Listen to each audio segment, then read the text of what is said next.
Hi everybody, today's video is gonna be a real rant. And yeah, it's just sad. Yesterday my M1 Max MacBook Pro gave up on me. Yeah, so I'm gonna tell you what happened when it broke. So I was working with some video production, I had some cameras set up, and of course I always have a lot of USB peripherals connected to the computer, like the Wacom tablet, 4 or 5 different SSD drives, external SSD drives. And then we have the cam link for connecting and recording the camera to the computer. And yeah, some synths and some other stuff also via USB. So there's quite a lot of stuff connected to the USB ports of the M1 Max MacBook Pro.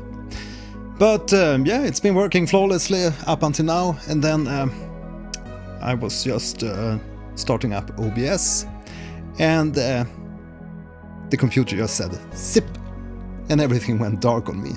And I immediately checked the little LED to check if the adapter was charging the MacBook, and the LED was not lit.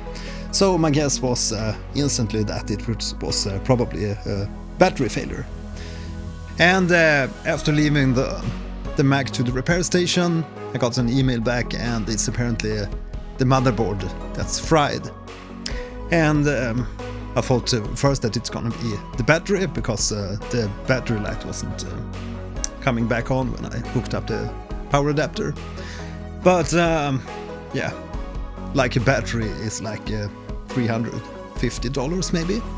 But a replacement of the motherboard is 1k euros. And yeah, so it's not gonna happen. So as a replacement, you can see here in the background we have a little PC. It's actually one of my old Hackintoshes, and I've installed Windows. So yeah, so the next coming weeks here, or maybe a month, I'll be working from a PC. And yeah, I'm already angry at the OS because of the hilarious ways the file system works, and or the file system behaves, and the Windows overall, and the mail application and everything. So I've been praising the Apple Silicon technology in quite a few videos, and we've talked about the M1, the 8 gigs original M1, which is actually ticking along quite well. But I gave that one to my daughter. But and the M1 Max, it's a really powerful computer, but it seems like this technology is too new and too untested, because I've had like 4 or 5 MacBook Pros in the past, Intel based of course, and they've all worked just fine, although I had them connected to the power adapter like most of the time, because yeah, that's usually how I have it hooked up here in the studio. But apparently these new Apple Silicons are not that as tested as the previous Intel generation.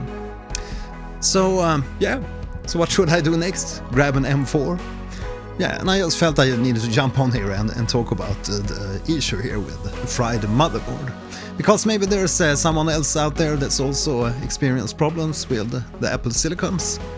But aside from that, as I mentioned, they are really powerful computers. I mean, for working with 4K or 8K video, they are like super fast. And they also run mostly very cold, and of course draw less power. So yeah, I just wish they were more reliable. Thanks God to Git, because I have old like applications that I'm developing, like Monjo Media Education and SensiBridge. They are all safely stored at Bitbucket. But there are some files that I do need to recover from that old disk in the MacBook Pro, and hopefully I can get like an external chassis, so I can hook it up to some other computer and extract those files.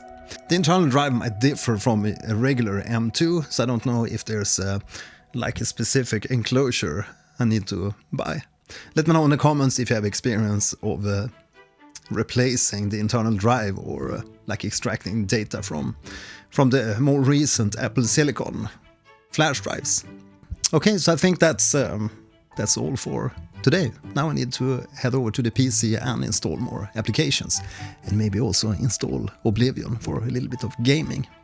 Yeah, so finally big thanks to everybody supporting the channel, especially the patrons. And yeah, that's life. Bye!